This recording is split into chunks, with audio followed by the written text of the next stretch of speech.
మర్రి చెట్టు ఆకులు కానీ, బెరడు కానీ, ఊడలు కానీ, పాలు కానీ ఆయుర్వేదంలో అనేక ఆరోగ్య ప్రయోజనాలు అనేది ఉండాలి.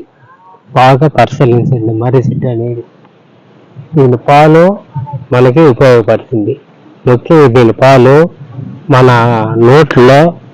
నోటి పుండు వచ్చినప్పుడు కానీ, నోటి మీద అక్షరాలు నిలిచినప్పుడు కానీ, మనం వాటి పాలు కానీ నాలుగు మీద 3 రోజులు రుద్దితే మనకి నోటిపోత కానీ, నోటి పుండు కానీ, నాలుగు మీద అక్షరం పొంగుండేది కానీ పూర్తిగా నయం కావడం అనేది జరుగుతుంది.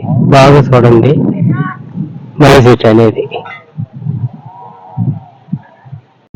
విరేచనాలకు, మలబద్ధకం, అతిసారం, అజీర్ణం వంటి రోగాలకు ఆకులను లేదా దీని బెరడును మనం ఉపయోగించడం అనేది జరుగుతుంది. ముఖ్యంగా కీళ్ళ నొప్పులకు, వాపులకు ఆకుల సారమును ఉపయోగించడం అనేది మనం జరుగుతుంది. అదేవిధంగా మూత్ర సంబంధించిన వ్యాధులకు, చర్మ రోగాలకు, గనోరియా వంటి వ్యాధులకు వీటి ఆకులను కషాయంగా మనం వాడటం అనేది జరుగుతుంది. కషాయం కాదు, ఔషధంగా వాడటం అనేది జరుగుతుంది. మర్రి చెట్టు బెరడు సారంలో యాంటీ ఆక్సిడెంట్లు అనేది ముఖ్యంగా ఉంటాయి. కాబట్టి డయాబెటీస్ నియంత్రణకు ఎంతగానో ఉపయోగపడటం అనేది జరుగుతుంది.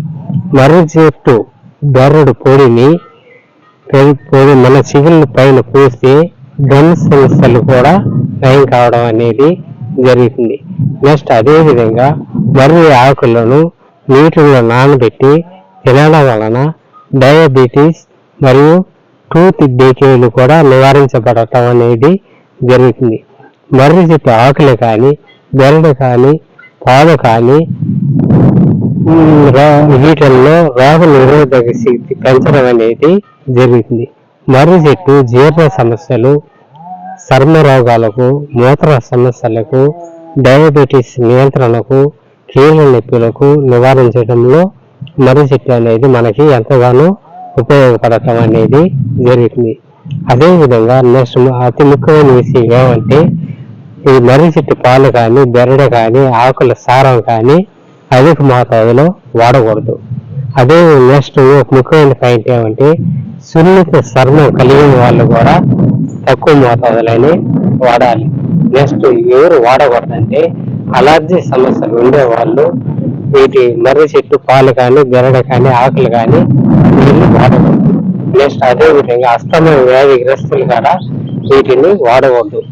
ఈ ఇతర వ్యాధులకి మందులు వాడే వాళ్ళు కూడా మర్రి చెట్టు పాలు వీటి వాడకూడదు.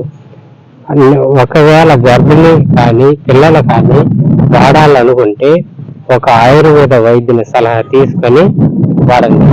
ఇది ముఖ్యంగా తెలుసుకోవాల్సింది మర్రి చెట్టు గురించి. సరే, మరొక ఎపిసోడ్లో మనందరూ అవుతాదో. నమస్కారం.